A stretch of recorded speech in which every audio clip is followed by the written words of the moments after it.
धर्म के देवी देवताओं के खिलाफ कोई टिप्पणी नहीं करेगा सोशल मीडिया पर। किसी भी जाति के खिलाफ कोई ऐसी बात मत कहो किसी की जाति का अपमान हो। किसी भी पीर पैगंबर या भगवान को टारगेट कर। वाह भाई वाह, दिल जीत रहा भाई अम्बेडकरवादी। अम्बेडकरवादी भैया हो चाहे तो ऐसे हो चाहिए, हैं जाहिल गंवार नहीं, पढ़ा लिखा अम्बेडकरवादी हो चाहिए। ठीक है, जे देवी देवता की आलोचना का तहाँ गरियावा तहाँ उनका भैया कान खोल सुन लिया।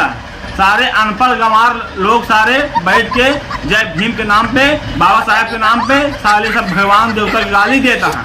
भैया इनके जैसे इंसान हो चाहिए, पढ़ा लिखा इंसान अम्बेडकरवादी बनना चाहिए। ठीक है, अगर ज्ञान होए तब अम्बेडकरवादी बना।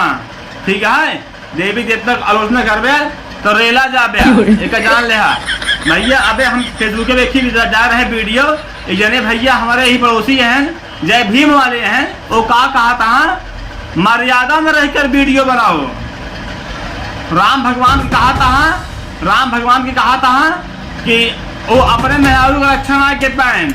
ठीक है, बाबा साहेब मेहरारू रक्षा करे के नियम बनाए यहाँ। तो उनका भैया जाहिल गंवार के एक बात संदेश चाहिए थे कि भैया जाहिल पढ़ा लिखा रस के सद्बुद्धि लावा, सद्बुद्धि रहा ना तब आगे बोलना चाहिए।